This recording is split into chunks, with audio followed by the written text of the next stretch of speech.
Hello everyone, this is Eva901 with my second reply to the Crazy Racist Family and Tyra Banks show.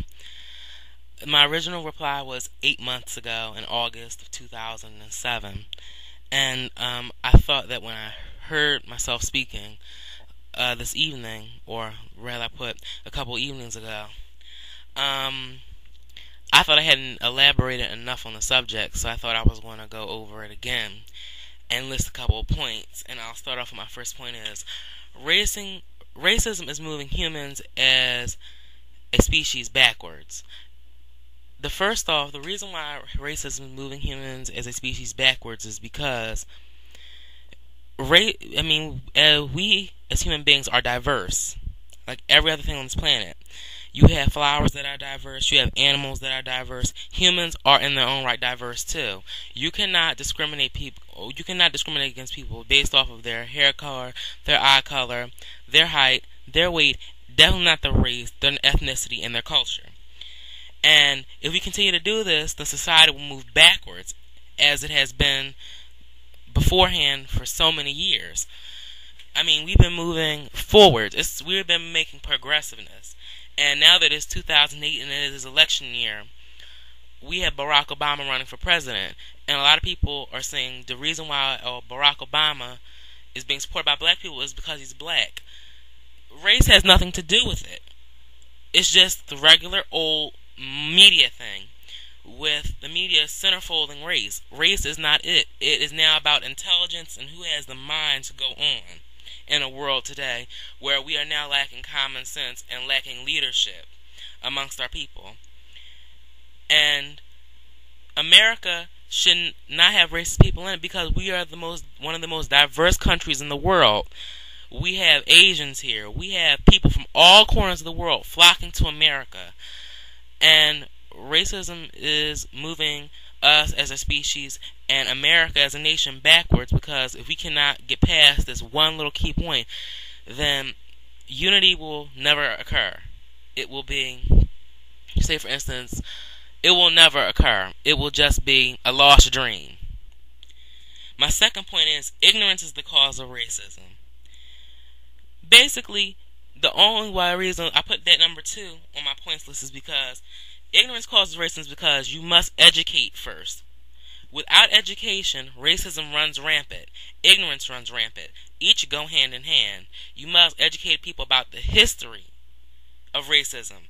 As one person put it, and here's a popular quote: if history is doomed to repeat itself over and over again. Now add on to this quote that history is doomed to repeat itself over and over again unless education is introduced. If there's no education introduced, then there will be a failure. And that is what is occurring in this instance. There is no education here, so now it's passing from possibly grandparent to parent to child, and it will continue down to the grandchildren, the great-grandchildren, and the great-great-grandchildren. It is a matter of education. And without that education, there will be continual ignorance, and it will be perpetuated through generation, through generation, through generation. And on top of that, the ignorance will multiply because, of course, a family gets larger as time moves on. That brings me to my third point. Media does not help.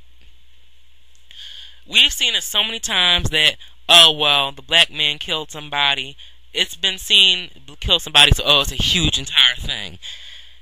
That's the problem now. The media is not helping with the image of certain races of people.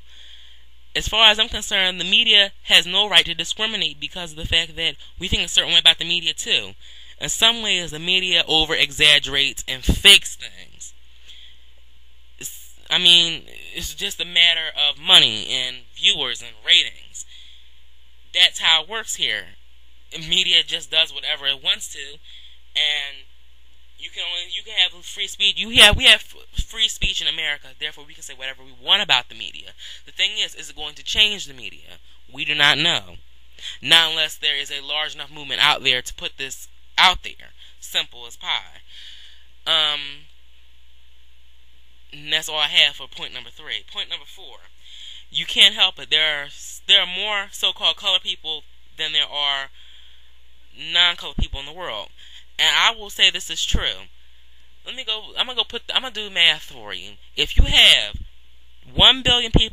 India. You have 1 billion people in China. You have 13 million African Americans, and you probably have over 40 million, just about close to 900 million Africans in Africa. And add them all together. Oh yeah, and don't, on top of that, include Native Americans too. They may not be around us anymore, around us much anymore, but include Native Americans. There are more colored people on this earth than there are white people. I don't even care if you count Europe and every other colonized area that has white people living in it. There are more colored people in the world. Therefore, in the world, they are the minority, if you want to go put it that way. Therefore, if racism, they're just basically upset because of the fact that we're here, they cannot get rid of us. And if we're here and they can't get rid of us, there's just only one thing to do. Dislike us. Okay, you dislike us, we don't care. We'll live on with our everyday lives, paying our taxes, paying off our homes, and dealing with a slumping economy over here in America. Trust me, I have to deal with my bills more than everybody else does. Trust me, I'm middle class, as a lot of people in this country are. I have to pay my bills, my parents have to pay their bills, and my grandparents have to pay their bills and taxes too. Everybody has to do it. Same old, same old. And my last point here is, we will end the same way, in a coffin. Yep, you heard me. You will end the same way in a coffin. Don't matter what color you are, you're going to die.